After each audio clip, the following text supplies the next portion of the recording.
rocher, la lumière est mon sauveur. Je ne crains rien. Il est mon rempart et mon ferme soutien. De qui pourrais-je avoir peur? Shalom. Nous avons aujourd'hui notre croquette biblique numéro 46. Elle est tirée de Job au chapitre 6 du verset 1 au verset 7. Il est écrit: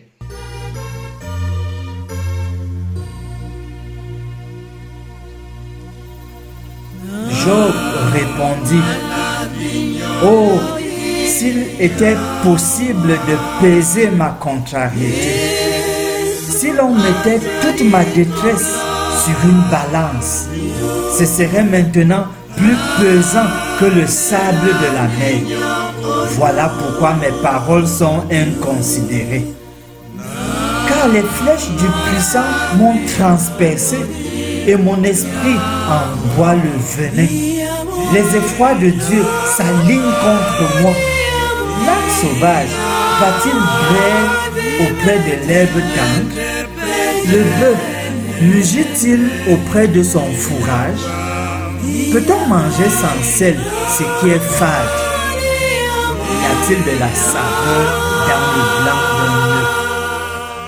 Ce que je refusais de toucher, c'est là ma nourriture, si infecte soit-elle. Voici donc le début de cette première réponse de Job en réaction au long discours qu'Éliphaz a tenu. Éliphaz, dans son discours, a essayé de démontrer que voilà, ce n'était pas adéquat, indiqué pour Job de critiquer Dieu. Alors que Job commence sa réponse dans le segment que nous considérons aujourd'hui, Job marque sa désapprobation. Job n'est pas d'accord avec l'analyse d'Éliphaz. Et dans ce que Job dit, il convoque un certain nombre d'éléments. Voici son argument majeur. Pour prendre le cas du jaune d'œuf, du blanc d'œuf, parce qu'il parle du blanc d'œuf. Alors il dit, nous avons ici le blanc d'œuf. Et il dit, si on vous donne le blanc d'œuf et vous dites que c'est fade, ça n'a pas de goût, est-ce que vous vous êtes plein? Contextuellement, la réponse d'Éliphaz serait de dire, oui, vous vous êtes plein, que c'est fade. Mais Job dit non, je ne me suis pas plaint. Je remarque juste que c'est fade. Et vous, chers internautes, qu'en pensez-vous? On vous donne le blanc d'œuf, vous dites c'est fade, ça n'a pas de goût. Est-ce que vous vous êtes plaint? Job estime que non, il ne s'est pas plaint. Et lorsqu'on ramène cela dans le cadre de la maladie, lorsqu'un malade est en train de crier, de se lamenter, doit-on dire qu'il critique Dieu? Doit-on dire qu'il se plaint? Regardons. La maladie déclenche la souffrance. Et dès qu'on souffre, on se met à crier, se lamenter. Mais est-ce à dire que Job était en train de critiquer Dieu? Lorsque nous observons, et là c'est en termes de promesses même pour nous encourager, une attitude de Jésus dans les évangiles, lui qui est venu pour la mission salvatrice de l'humanité. Dans Matthieu au chapitre 26, à partir du verset 38, il dit une chose au verset 38. Il déclare, « Mon âme est triste au-dedans de moi. Mon âme est triste jusqu'à la mort. » Ça, c'est ce qu'il dit au début.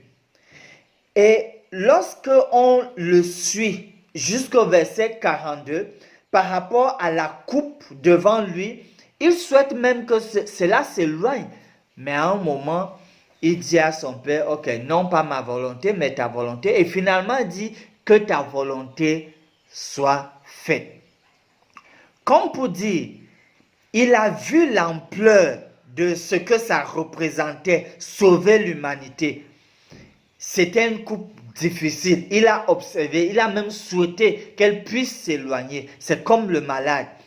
À cause de la souffrance, il montre juste qu'il est humain. C'est ça, Job montre juste que voilà, c'est plus fort que lui. Ce n'est pas une manière de se plaindre. Dieu est à nos côtés. Il nous comprend. Il vous comprend.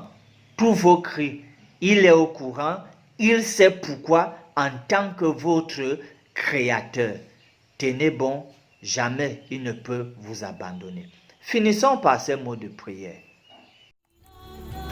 Nous te remercions, Seigneur, parce qu'à travers la souffrance dans la maladie, nous donnons la preuve d'être des êtres humains, des créatures.